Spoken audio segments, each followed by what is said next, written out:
3, 2, 1. It's such a level up where there's power in knowledge, so come get what you need. It's such a level up, level up. Power is knowledge, and we have a really great guest coming on today. 7-time world champion, future Hall of Famer, and just an all-around good person, man. We want to welcome Mr. DeMarcus Chop Corley to the channel. Man, thanks for making time for us. We appreciate it. I appreciate it. Thank you for having me on. All good, man. All good. You and I have been talking back and forth on and off for, here and there a little bit over the past few weeks. I started talking last year as we were talking before we brought you on about working out, doing ad work. I think that's how we first got connected. And through my cousin Tawana, who's back in DC, who introduced me to you. So thanks for helping me out with that. So you give me tips on and off about working out, and I appreciate that. You're welcome. You're welcome. No problem. All good. So what I want to get here, man, and the basis of this channel, as you know, when we talk this, you've achieved a real high level in life. It's not too often people reach a world-class level in anything, whether that's being an entrepreneur, whether that's being an athlete, whether that's in business, just in anything that they do. Everybody strives to get to a world-class level. And 7-time world champion, which means you've done it multiple times, and you're doing something right, man, something that we're all striving to do. I'm in business today, and I'm trying to hit a world championship level. I hadn't got there yet. So I always have people like you on so I can pick your brain, and hopefully you can give other people out there advice and tell people your track up from where you started from early on to get you to where you are today, to help them build as a person, as an athlete, or just whatever they're trying to do. Because it's really rare, man, that people set goals and really accomplish them the way that you have. So that's really what I want to talk about today. And like I said before, I really appreciate you coming on and using your platform to help me elevate mine. I appreciate that, Chop. No problem. You're welcome. All right. So let's start out in boxing, and we'll go to other things later. How'd you get initially started in boxing from day one? What piqued your interest, and how'd you get started? The peak of my career started at the rec center. I was 10 years old, and I was looking in the rec, and the kids was in there boxing, playing. And the coach said, "You want to box?" And I said, "No." He said, "Why?" And I said, "I already know how to fight." And every little kid that's grown up in the neighborhood, they already think they can fight. But he said, boxing is a sport. It's not just fighting. And you win, you lose. Sometimes you get a trophy or a medal. And he showed me this trophy case, and he said, "These trophies belong to some of the fighters in the gym." So I asked him, I said, "Well, why he not taking the trophies home?" He said, "They have so many trophies, they just leave them here. They give them away to their family members." And that was a motivation that inspired me to become a boxer. So I asked my mom when I was 10 years old, "Can I join the boxing team?" Excuse me. And she said no.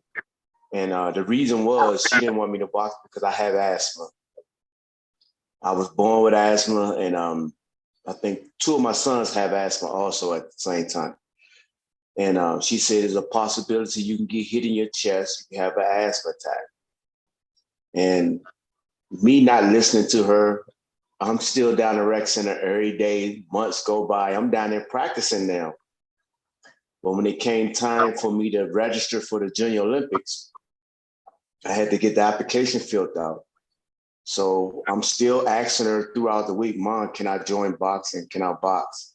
So I had to bring home that application to get filled out. And she's like, "What you been doing?" I said, I've been learning how to box. I've been practicing." She said, "Well, okay, you've been begging me." She said, "No, if you lose, you can't box." You had one shot. That was the only way I was gonna be able to box. I had to win. And I won. I brought home my trophy. I won the Junior Olympics regional tournament, brought home the trophy. And she said, "Okay, you showed me that you can box. Now I'm gonna let you do it." And that was just an inspiration to me, just being able to win something as a kid. So amateur boxing, that started you off on like a long career journey, and you're still fighting. So how many amateur fights did you do? And I know you had a lot. You have a real extensive amateur boxing career. And I know back on the East Coast, especially that area, boxing still real hot, but a lot of like the greatest guys either come from where you come from or the Midwest. But you have a really, really long amateur career and a professional career. So what was it like in the amateurs coming up back in those days? We fought everybody. I mean, I had 119 amateur fights, and I won 100 out of 119. I got 19 losses as an amateur, but just fighting in tournaments, fighting in events. Summertime come, they have boxing shows where a show will go on every other week in a different neighborhood where they'll match you up and you'll fight somebody that you grew up with from another rec center that's on another boxing team. Y'all friends, but at the end of the day, it's a sport and you want to win. Right. Is boxing on the amateur side, before we go into the pros, do you think it's still as big today as it was back when you started? I think it is. I think it's much bigger now because they have a lot of doors that are open to the amateur fighters where they can get sponsorships and endorsements to help them elevate themselves leading towards the Olympics. And that's what pretty much every amateur boxer wants. They want to go to the Olympics. So moving out the amateurs, you had your start, your moms gave you one shot, you took that one shot, and then you turned it into a very like successful amateur career. And then you decided to go from amateur to pro. I know a lot of people, they'll fight amateur, but then they won't make that transition to pro. They'll stay amateurs, then they'll go off and do other things. What made you determine that you wanted to go to the next level when you transition from amateur to professional? I would say it was in 1992. It was the year of Barcelona. And I made it to the Eastern Trials Championship. And it was a wake-up call for me because I fought a fighter named Julian Wheeler from Fort Bragg, the Army team. And my trainers, no one said, look, this is the championship. You win, you're going to the Olympics in Barcelona. That was a wake-up call in 92. And I lost in the championship. And then I'm watching Olympics on TV. And I'm seeing Julian Wheeler fighting Oscar De La Hoya at 139 pounds. So I sat there and I was like, I was one fight away from going to Barcelona. And I realized, I said, I'm that good. So I took off. I didn't fight 93 and 1994. I took off for 2 years of boxing. And I just wanted to gather my thoughts and play and get a summer job and work and have fun. I came back in 1995. I had 30 amateur fights that year, and I won 24 out of 30 amateur fights. I won the national Golden Gloves, and then I seen how it was still favoritism towards the fighters who had made a name for themselves in 2003, 2004. And now we're in not 2000, but 1994, 1995. They made a name for themselves in the amateur. So going into 1996, getting ready for Atlanta, I lost to another good fighter, which was Fernando Vargas. I lost to him in the Olympic Festival. And I seen the politics, how they didn't score the fight correctly. I know he won the fight, but I just seen it was favoring politics. So I said, I'm done with the amateurs. I'm gonna turn pro after this. In 96, I turned pro. So what drives the politics, man? Because it's like you see that in the amateurs. Well, there's politics everywhere, but you really see it like, because we know like a lot of the top guys, even in the Olympics, you'll see a lot of politics that goes on in the Olympics where, you know, you see like a lot of classic examples, like two classic examples that we all know of that the politics really affected on the Olympic level. Of course, Roy Jones should have won his Olympic fight. And then, of course, you have Floyd, who came with a bronze. got a gold in the Olympics as well. What do you think drives that? Then it's the fighter and who competes multiple times and has a name for himself. Mm-hmm. He's in all the events. He built a name for himself. He has a reputation. And when they get in there with a fighter that gives them a little difficulty, they still lean towards the guy who's favored. Gotcha. And we see that in everything, not just in boxing, but you're right, we see that in everything. So from that point on, you decided to make a transition. You decided to go professional. You took some time off. You did those other fights. You did those 30 fights, amateur fights. And then you finally decided to make that transition. And then you went pro. What's the biggest difference from going from the amateur level, transitioning into the pro? And how was your mindset going from that point to your first professional fight? What was your mindset going into your first pro fight? Excitement. Mm-hmm. Very exciting. I had my first pro debut at my high school where I graduated from, H.G. Woodson. And it was just a bundle of joy and excitement because I was managed when I first turned pro. I signed with Sugar Ray Leonard. Okay. That was my manager. So I got a chance to speak to him before the fight on the phone because he was in California. And he gave me an inspiration talk and told me to go out there and let my hands go and have fun. Mm-hmm. Mm-hmm. From that point on, you rose through the ranks.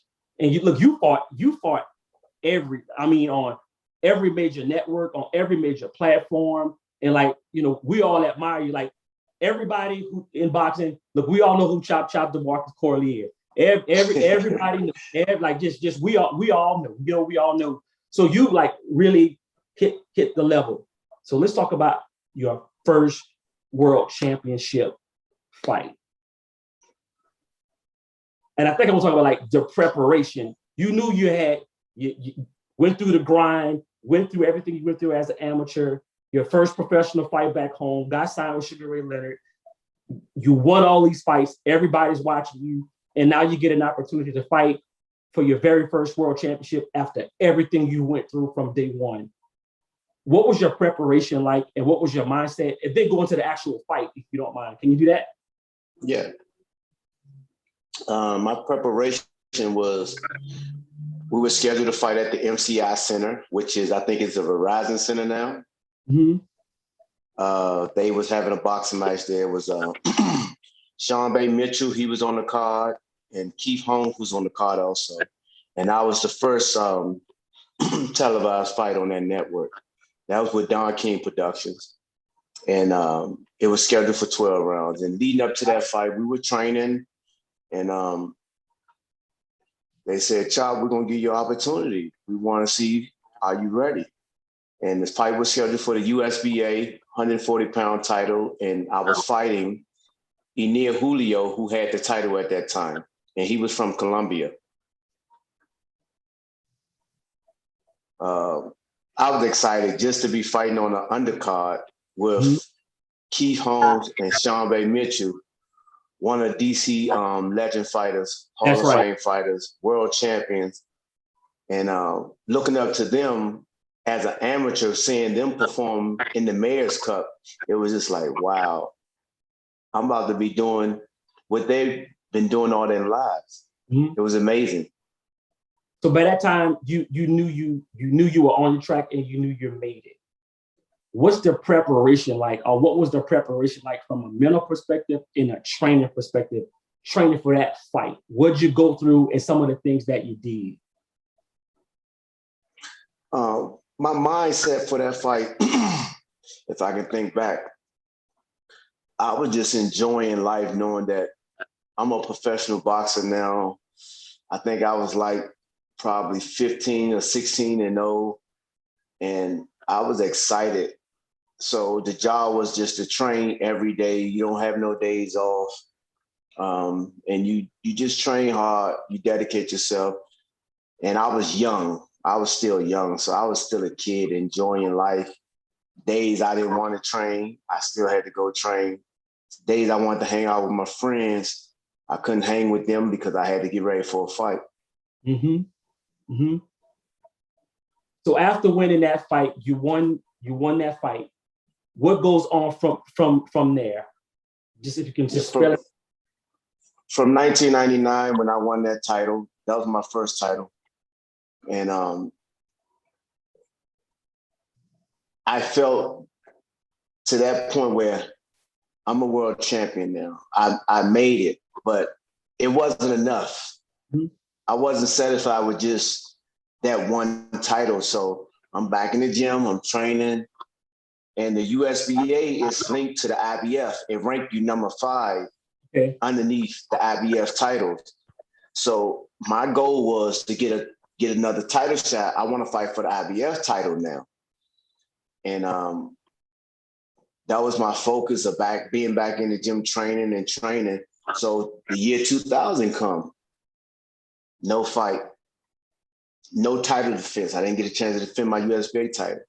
And for the whole year, 2000 was nothing. No. Okay. I didn't do a fight the whole year 2000. Just training, just staying ready because you don't know when the phone call gonna come. Right. So we training, working. So fights are happening. So you're a boxer. Boxing is your job. There's no reason why you shouldn't be ready. And that's how I looked at it. And people are, man, why you in the gym? You got something coming up? No, I don't have nothing coming up, but I'm gonna be ready when something do come. Stay ready so you don't have to get ready, as we call it. There you go. So we in June 2001, and it was June the 20, I think the 25th or the 24th. We got a phone call. While we were in the gym, I was managed at that time by Kurt Cashwell, who also managed Sean Bay Mitchell. And we got a phone call because I still was signed with Don King as a promoter after I got released from Sugar Ray Leonard as a manager. We got a phone call from the president of Don King Production, which was Dana Jameson. And she asked, "Hey, Chop, how you doing?" I said, "I'm doing good." She said, "I got an opportunity for you. Would you be interested in fighting for the title?" And I smiled. I said, "Yeah." And she said, "Well, you sure?" I said, "Yeah, I'm ready." She said, "Okay." And then she put Kirk back on the phone, and Kirk said, "Chop, you ready?" I said, "Yeah, when is the fight?" They said, "The fight is Saturday." I said, "What?" And what day was He this? said, "Yeah, this was Tuesday. I'm in the gym training, and we get the phone call 5 days before the fight." He said, "The fight's Saturday." I said, "Okay, you ready?" I said, I'm ready. I stay ready. Yeah. And I don't think there's a fighter who's in the gym right now to this day will probably turn down the opportunity to fight for a world title if they feel that they are in some kind of shape. If they know they've been in the gym and they may not be 100% ready, but they 75% ready and their weight is a little high and they can drop maybe 12 pounds within them 4 or 5 days, they would do it because it's an opportunity of a lifetime. Right. So I said, I'm ready. I stay ready. My weight was already on point, 140 pounds. So we were training. I went home, told my mother that I was fighting on Showtime. And she was like, "Really?" I was like, "Yeah." She like, "When?" I'm like, "This weekend, Saturday." She like, "They ain't give you no time to get ready?" I said, "Ma, I'm ready." And we flew out the next day, Wednesday, out here to Las Vegas, and the fight was scheduled at Mandalay Bay. And then I found out I was on the undercard of Johnny Tapia. And, I got a chance to meet him and watch some of his fights and footage. And the fight was scheduled for 12 rounds, but when it's your time and you're in the right place, it's your time. That's right. It was 1 minute. It was two minutes and 49 seconds of the first round. The fight was over. It didn't go 12 rounds. Right. So you was really ready. I just stay ready. Yeah. And to this very day, you pretty much, even today, you still are like that. You still, we're friends on Facebook and we go back and forth on things. You always in shape. Literally, you are always in shape. So that's just something that's in you. And that's not in a lot of people, man. That's not a lot of people. It's like, that's just in you. So blessed are you, yeah. Much respect. I appreciate it because I'm just a humble, hungry fighter. And this new era of boxing, the promoters and the managers, they protect the fighters. They want to take a lesser dangerous route. Mm-hmm. Then I'm like that guy sitting in the highway. You rather go to the light to cross the street than to come across this highway because there's a chance you might not make it. That's right. That's right.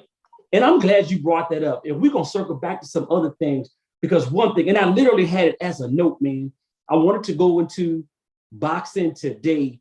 And you made a good point. Like, we're not seeing like in the 80s, 90s, and early 2000s, like we were really seeing like the best fights really, really get made, like all the best fighters, the best guys at 135, 140, 147, 154, 160, 168, up to heavyweight. Like we were really seeing like all the best fights get made, and we're not seeing the best fights get made anymore. Why do you think that is, and how do we get back to the times where we're all seeing the best fights get made again? I think the union, they should make it a union. Mm-hmm. The fighters, the promoters, and the managers need to come together. Because at the end of the day, everyone's going to eat. So just make the fights happen regardless who's on the A side, who's on the B side, who's going to promote the fight, what network is going to carry the fight. There's a whole lot of politics in there. It is. It seems like more so now than ever that there are a lot more politics. And so who is it more? And I always ask because I pick your brain. We know what I want to know stuff. Who is it more? Do you think it's a little bit of both, or do you think it's one side more than the other? Do you think it's more the fighters wanting to protect, because boxing, of course, is also a business. Do you think they want to, protect the business aspect and be able to make the most money they can? Do you think it's promoters wanting to protect the investment of the fighter that they're promoting? Or do you think it's a little bit of both? What do you think? It's a little bit of both. When it comes to the promoters, the promoter want to make sure that they're promoting the fight where they getting all the coverage on the network side. The fighter, they looking at it as a business, which it is a business. Mm-hmm. I want to make a certain amount of dollars. So if you can put it all together, okay, you're going to make this money. Let's make the fight happen now. Right. Yeah, we're seeing it. And then when COVID, 2019, I think we were really starting to see a lot of the really good fights being made. And then COVID hit, of course, last year. Then we wasn't seeing as many good fights as there were before. And now it seems that things are kind of opening up, and we are seeing some of the good fights be made. But I know so too, with boxing, especially with live gates, people not making as much. I don't know what's affecting it, and more than I know, because this is your life, this is your passion, this is what you do. There's not as many live events, and even if they do open a live event, I don't know if they're letting everybody go in. Is that affecting? Is that affecting some things as well? Yes, that's a major factor, and it affects a lot when the promoter's not able to promote the fight and get a full gate of ticket sales coming in. And then the networks are not being able to broadcast the whole fight card compared to the preliminary guys who up and coming have fans and can sell tickets.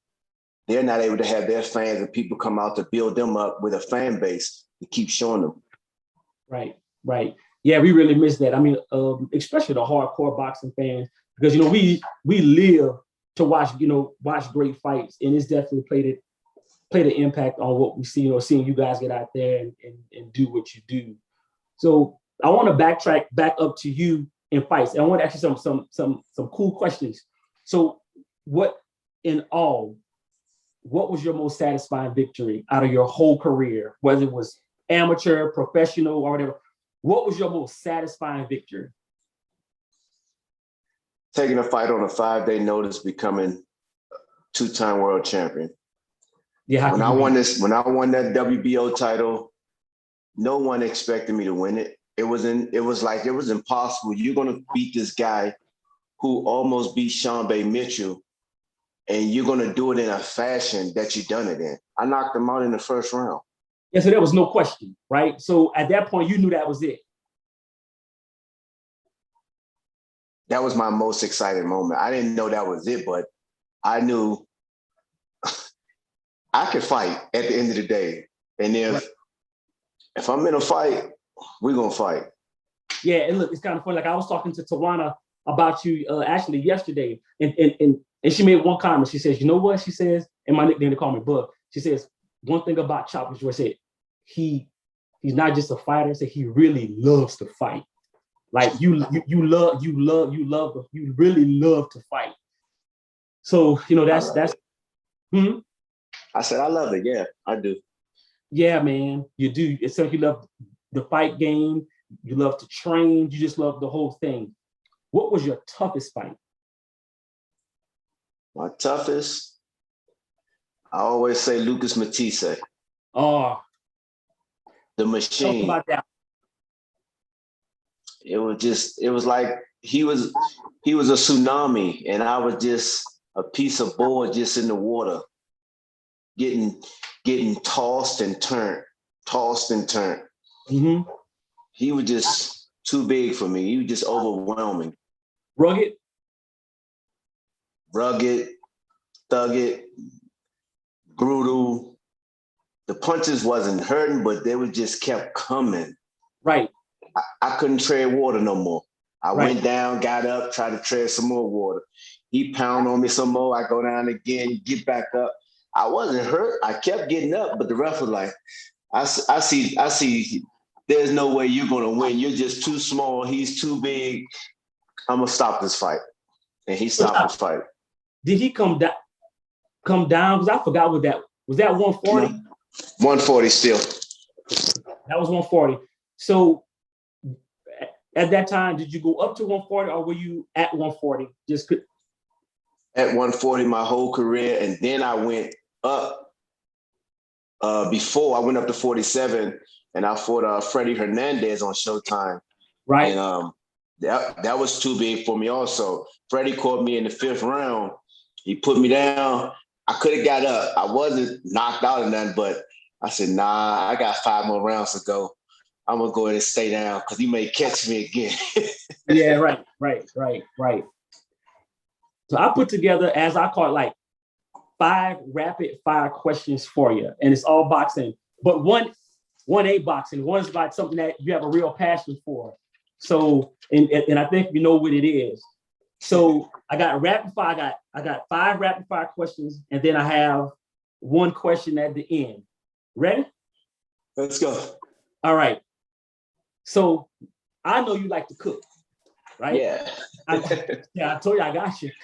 I know you like to cook. So what's your favorite food to eat, and what's your best dish that you cook? Told you I had you. I can't say the favorite. I love chicken. Can't go wrong with baked chicken, fried chicken, grilled chicken. I love chicken.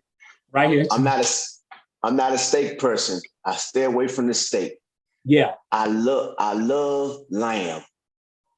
Really? I'm gonna eat some lamb today. I got some lamb in the refrigerator. I'm about to marinate it, let it set for about 2 more hours, and then I'm gonna put that sucker in the rotisserie, and I'm gonna cook some lamb. Yeah, you posted that. I don't know if it was about a month ago. About a month ago, you posted. I think you had put some lamb on a rotisserie. I do eat lamb, but like down here, like they have the Zeus restaurants, and they put it on a rotisserie. But what you do yours like lamb chops, or how do you do yours? I get the shoulder of the lamb, the big bulk meat, or I get the lamb chop, or I get the rack where you have the bones sticking out. Yeah. You can't go wrong with lamb, man. Yeah, no, you can't. No, you can't. All right. Question number 2. Ready? Yeah. All right. Outside of you, what is your top 5 fighters of all time and why for each one? Good. I would go with Sugar Ray Robinson first. And why would that be? He was amazing at what he accomplished, at what he done. He was amazing. Mm-hmm. Yeah, most people have Sugar Ray Robinson on their pound for pound all-time best list. That's what I have too. When he went up from 147 to 160. Did he go any heavier than 160, Chop? Or was that? I think that was it, 160. I think it was 160 with the heavy. And that's what I have as well. Who would be your second all-time great? And it can be past, present. It don't matter. I would say Floyd Mayweather. Okay, me too. I see. Why for Floyd? The boy has accomplished so much in the sport of boxing, not just boxing. He has done entertainment, and not just the entertainment side. He then went from entertainment to performer. He's a performer now. He gets paid for his performance in the ring. So he performed. Tomorrow, he's going to make a certain amount of $1 million. He's performing. Right. That's right. He's not boxing no more. Yeah, he mastered boxing, and he also mastered the business side of it. You know, which is rare. Very smart. Yeah, very, very, very smart person, very smart fighter. And I know, like, for y'all, you know, he mentions you a lot, especially like when he's training for a lefty, a southpaw. Yeah. I know you go into training camp and work with him a few times. I don't know how many times you go, but he always mentions you whenever he has a training camp, especially, and he works with left-handed fighters. And I guess that's out of respect, because one of my favorite fights, believe it or not, was y'all fight at what, 140? 140 still. Yes, sir, 140. Yeah, absolutely. That's one of my favorites, probably, if not, because he's just so well-rounded. Smart, intelligent, fast, quick, great footwork, threaded combinations, and I don't know, I mean, would you say he's probably top 2 defensively all time? Or top? I would say, yeah. Yeah. You don't get hit as much. You don't. Number 3. Number 3, we'll have to go with Canelo. And I would say Canelo because what he has learned from losing to Floyd. Absolutely. Yeah, I respect Canelo too. And a lot of people I have a lot of friends that ask me, okay, who's pound for pound the top guy today for me? My opinion is Canelo. That's just my opinion. Right, wrong, that's mine. Number 4. I got 2 number 4s. I gotta go with Tank. I gotta go with Tank. And I gotta go with Terrence Crawford. Yep. Why for those 2 gentlemen? Tank is an animal. He's a gorilla. Yes. I call him the albino gorilla. That's the albino gorilla. That's the albino gorilla. He ain't the black gorilla. Yeah. The albino gorilla. Yeah, man. So what are his best attributes to you for Tank? He has a gift with punching power. His power is so explosive when he make contact with something. When he hit, he destroys pretty much. He moves his head very well. And he's a southpaw. That's right. That's right. That's right. So he giving people a lot of problems right now. He giving people a lot of problems. Because fighting southpaws is just it gives. It's not easy. It's different. It's different because the punches are coming from a different angle. That's right. That's right. And Mr. Crawford. Another southpaw, but also can fight right-handed. Yes. So he's naturally a southpaw or he's naturally a righty? I don't know exactly, Well, but it doesn't make a difference. He fight both ways. Yeah. Yeah. Terrence is really, really so. I'm curious to find out what happens with Terrence because he's I think he leaves his contract with Arm in October. So I'm very curious to find out where he lands. I'm pretty sure he's going to make a good decision. The number's going to be very lucrative to him. Mm-hmm. So he's probably will go with either Triller mm-hmm. or Al Heyman. Mm-hmm. Yep. No Dazin.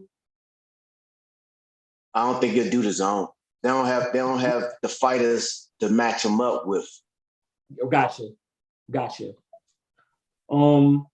Okay. Fastest fighter you've ever fought in terms of hand speed, or you go hand speed and foot speed. Just... Floyd Mayweather. Yep. That joke was throwing punches so fast in one round. I took a knee just so he can stop punching. Really? I couldn't block punches on this side and that side at the same time. I just took a knee. He was throwing some fast hands. So fast hands, yeah, and that was as we call it.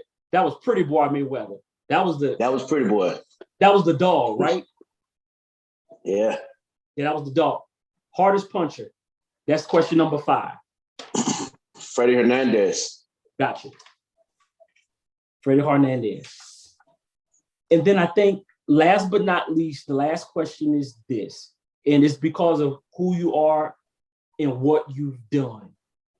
To that young man or that young lady that's in the gym training right now, that wants to be a professional or that may be a professional, trying to get to the level of achievement that you've achieved in your life as a professional fighter. It's a 2-part question. What's your best advice for them from a training perspective first? I would say stay away from the drugs and the drinking. Smoking and drinking, stay away from it. Mm-hmm. That's first thing right there. Leave the smoking alone, leave the drinking alone. Take care of your body. From a mental perspective,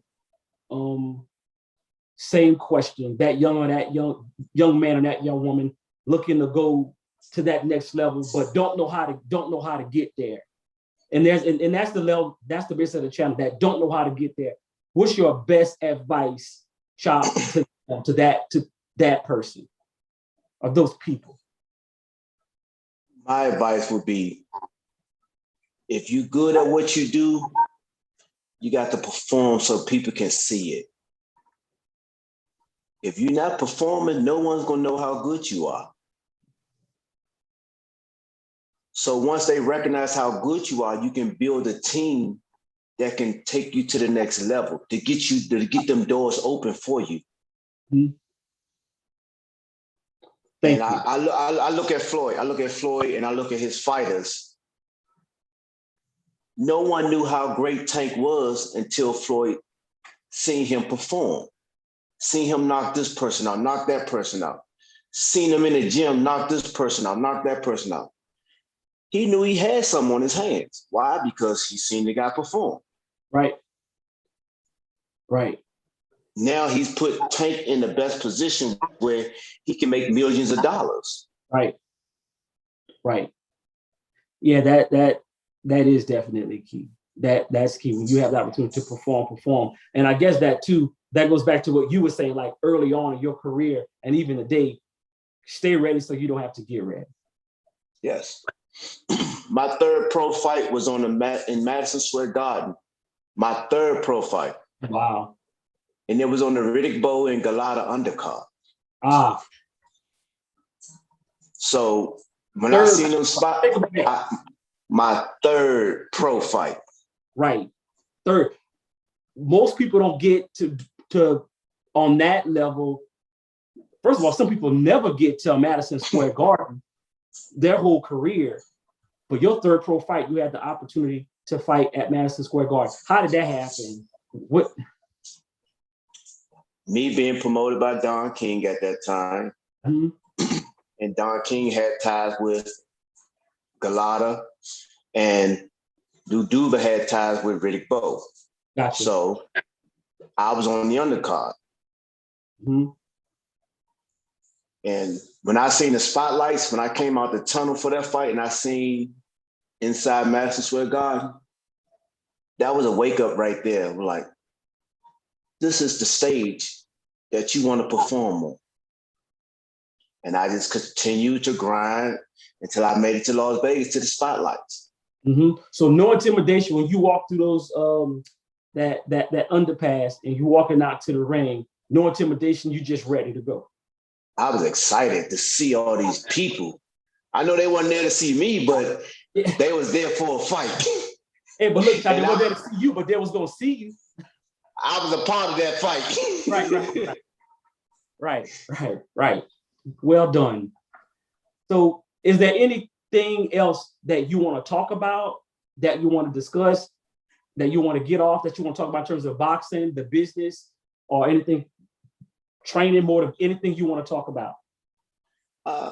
My focus is cooking now and training fighters, conditioning, eating right. And we're trying to get on the platform where I can start doing my Chop kitchen. I love cooking in the kitchen. And my Chop fitness workouts, I want to train people, teach them how to exercise and eat right. Eat right is very important. And everybody say, Chop, they say, how you eat all this food, but you will never gain no weight? And I tell them, it ain't what you eat, it's how you eat. How you eat. So what do you do in terms of that? Because we talk about that. Can you tell people like your secret in terms of diet and eating? Because I always tell people, because some people ask me the same question, and you and I are about the same age. They always ask me the same question about what's the secret or how do you maintain? And I always tell them too, is the diet. And they're like, what, I'm supposed to go on a diet? I'm like, no, it's not a diet. It's how you eat consistently and what you're putting into your body. Can you talk about that? Yeah. For me, I love to eat. I got the name Chop from eating. I love to eat. And if I fix dinner, my plate, you'll see my plate. I may have 2 pieces of chicken on my plate. I have some vegetables. I have some starch, maybe some rice or some pasta or some mashed potatoes. Mm-hmm. Most of the time, I'm going to eat all my vegetables without a doubt. Mm-hmm. Them 2 pieces of chicken, not going to get eaten. Mm-hmm. I'm only going to eat one. And I'm going to eat some of my pasta. Huh? And why would that be? I'm full. Gotcha. So you eat till you, same thing. You eat till you full. When you got enough, just because it's there, if you got enough, you got enough. I used to tell my kids, we go to Chipotle, they get a burrito, I get a bowl. They eat the whole burrito. I eat half of the bowl. They're like, Dad, you finished? Can I have the rest of that? You just ate a whole burrito. Now you want this bowl? Man, it's good. You eating it because it's good, but you already full. Right. And I tell a lot of people this. This ain't your last meal. You ain't going to the electric chair. So why are you eating like it is? Hold on, what you tell them, Chop? This ain't your last meal. You're not about to go to the electric chair and be electrocuted. Right. They eat like this is the last meal they're gonna ever have. Yep. I'm about to be electrocuted, so let me eat everything. No, you can eat half, come back 4 hours later, and go get something else if you don't want to eat leftovers. Right. So are you watching like portions? Are you like, because I know you do breakfast. Breakfast is a big thing for you. I know you do breakfast. I know you do, lunch, what you typically go to the gym at what? during the day? Around lunchtime. Around lunchtime. Around lunchtime. So what's a typical lunch for you? I have a sandwich once I get out the gym. Okay. Because I'm in the gym at lunchtime between 12 and 2 o'clock. I'm in the gym. Mm-hmm. And that's my lunchtime right there. Gotcha. So after that, as you wind it down to the evening and night, what's your regimen like that in terms of what you and how you there? It's dinner time prep for me. And I'll start prepping dinner as soon as I get in from the gym. I take a shower. If I don't take one at the gym, I'll start prepping my dinner. And I'll be cooking like I'm cooking for 4 or 5 people when I'm only cooking for 2. That's right. And people say, you cook every day?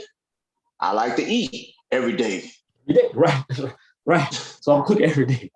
Right. Sometimes it may be some leftover, but I may not want my leftovers. I call one of the guys up, man, I got food. I got leftover lamb. I got leftover chicken. I cooked last night.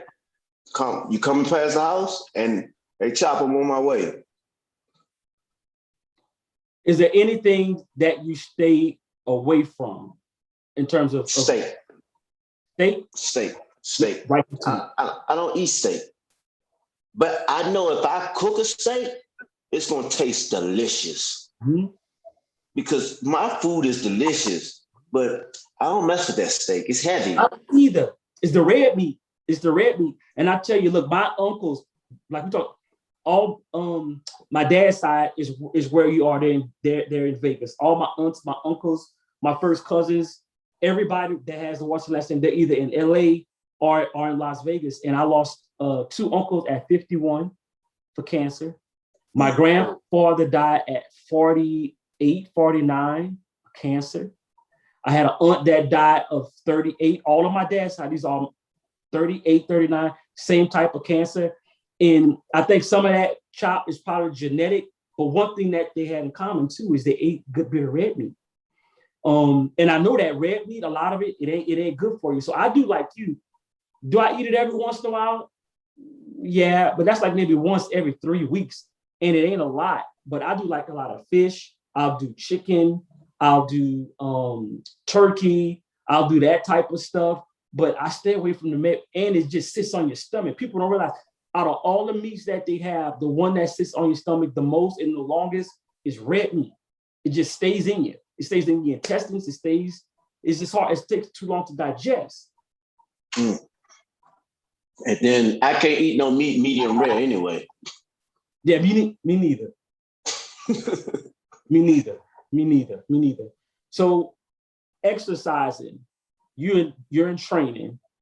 Any advice for people doing exercise? Because you're real fit. And like your last post, you says about you're 47 years old, about you posted that was this morning. About feels good to be 47. I forgot what the exact verbiage was, but you're proud of that as you should be, because a lot of people that are 47 years old that are our age, they've either lost the will, desire, or something's happened that's taking them away from training a lot. But you stay at it, and there's no fall off. So anything you recommend for those people trying to get to where you are from a training perspective? I would say take it one day at a time. Don't try to push the limit. Just ease your way into exercising. If it's just walking, if you can't walk every day, walk every other day. And start off just walking a mile every other day till you're able to walk 2 miles every other day. And once you get up to walking 2 miles every other day, scale it down and walk a mile every day. Yes, sir. And on top of that, you got to drink plenty of water. And it's summertime now, so you need water. Yeah, I would agree. I got to say, though, I love my coffee. I love my coffee. Do you drink it just black, or are you putting heck no? You say heck. What you say, Shot? You say heck no. Heck no. Heck no. So what are you doing? What are you putting in your coffee? I'm already black. Why would I drink some more black stuff? This is my thing. I like my coffee light, almost white, and it's just right. Yeah. Yeah. So you milk or you cream? Cream, baby. French vanilla, Yeah. coconut. They got a coconut now. They got a coconut cream out. It's Yeah. delicious. Yeah. And then they got hazelnut. I don't care too much for the hazelnut, but I'm a French vanilla man. Me too. Me too. I'll do fresh vanilla and I'll do hazelnut and I'll just put like a little bit splendid and I'm done. Now, sometimes I just do the coffee and just put the hazelnut or I'll put the French vanilla in it and I'm good. It's funny we talking about coffee. My coffee pot just went out last night. I wanted some coffee because I was watching a TV show and the water wouldn't come up to shoot out. I said, man, I'm out of a coffee. I got to go get me another coffee. That's how much I was burning that machine, man. Yeah. So I'm going to get me another coffee pot today. Yeah. I'm the same way. And then I have friends who send me coffee from other countries. I got coffee from Hawaii, coffee from Canada that's already brewed and stick. I just like, man, coffee tastes so good. What about Colombian coffee? I ain't never had. Everybody say Colombian coffee is the best coffee. I ain't never got. I ain't gonna say it's the best, but it's the strongest coffee. Really? I had some Colombian coffee one time, and I wanted to make sure it was the coffee. Mm-hmm. So I had a cup. It was from what's the factory? The chocolate factory, the cheesecake factory. Yeah. So I had a cup, and I said, "What kind of coffee?" He showed me the bag. This Colombian brew coffee. So I had a cup of it. I drank it. About 10, 15 minutes later, right here on my left side of my chest started hurting. Not like that, huh? It started hurting. I'm like, man, that coffee's strong. So next day, I go back to the Cheesecake Factory again. Hey, give me another cup of that Colombian coffee. You like it like that? I'm like, nah, I just want to find out something. Yeah, I was there. I drank another cup. Chest started hurting, same spot. I said, okay. I went back and told him, I said, man, that coffee's so strong, it make my heart hurt. I don't want no more. You want no more of that? I don't want no more of that. That's some strong coffee. Yeah, I have never had it. I had Puerto Rican coffee. That was pretty good. And I had a couple of others. But yeah, look, if it's that strong, look, I'm going to trust you. They could keep it. I don't want it. It's good. Yeah, but, man. Man, I appreciate you, man, for coming on here and helping me with this channel and helping me build the platform. Like I say, I always try to get people like you because everything you post and everything you talk about, from cooking to training to your platforms on Facebook, Instagram, you talk about. Go ahead. It's funny you say everything you post, and I got to thinking. I just had my birthday, right? That's right. And Yesterday. It was Thursday, 2 days ago. So my kids, my oldest sons, I got 11 kids total, but I got 1, 2, 3. The four older boys, they hit me because I was in Texas doing a job. I was in Texas training, and I was hired to come and cook for this family. So I'm in Texas, and they knew my birthday was coming up. So they had a surprise birthday for me while I was in Texas last week. And I don't drink. So we in the house, birthday, they had a cake and everything. So they fixed me a margarita. Oh, no. So I'm sipping on the margarita. I'm like, it tastes sour, but it tastes sweet. So I drink the margarita. I like to dance. That's what I used to do when I used to go to the go-go back in the day. I go to the go-go and I would dance the whole time, and I leave the go-go soaking wet from sweating, working out. So I'm in the house dancing, and my sons seen the video that I post, because I post everything. I ain't got nothing to hide. I'm having a good time. Right. They seen the 2 videos I posted of me. They say twerking or shaking my ass like a girl. And they was pissed off, mad at me, man. I'm like, What is hell? What am I bothering you all? I'm living my life. I'm enjoying myself. I should be dead by now. I've been shot twice. Really? I totaled my motorcycle. I've been in a total car accident where the car flipped over a bridge and it landed in a creek. I'm blessed to still be here, so let me live my life and have fun. Yeah, and then but every time you ring, that's a risk too. They're like, but you can't be doing that gay stuff. Like, look, I'm not gay, okay? I'm just having fun. Man, it was crazy. I just wanted to mention that, man. When you said I post everything, like, man, I ain't got nothing to hide. I'm having fun at the end of the day, man. This is my life. That's exactly right. And we should all live the way we see fit, man. You do your thing. All your posts are like that I see are well done. Are well done. Much respect, Chop. Much respect. Yeah, man. I'm just enjoying life, man. I ain't supposed to be here, man. I ain't lying. Growing up in DC, a lot of brothers didn't make it, man. A lot of my friends didn't make it. Yeah, especially the roughest days in DC, early 90s was rough. Yes. 90s was rough in DC. And like I said, on my mom's side, they're all in DC. You know, I got first cousins, like I said, I got Tawana in DC, you know, and you right, man, 90s in DC wasn't no joke. It wasn't. Because I had a dream in 97, and this was the 90s. I dreamt on a Tuesday that I was in a shootout. Really? And I tell the guys in the gym the next day, Wednesday, about the dream. Wednesday night, I'm getting shot. Really? Yeah, I dreamt that I was in a shootout. The next day, I'm getting shot in the shootout. Wow. Yeah, so you're lucky to be here. So to live and walk away and be able to continue my boxing career, because I just turned pro in 96, get shot 2 times in 97 in my spine and once in my leg. Oh, really? I got shot in my spine. I should be paralyzed or dead. You blessed. You blessed.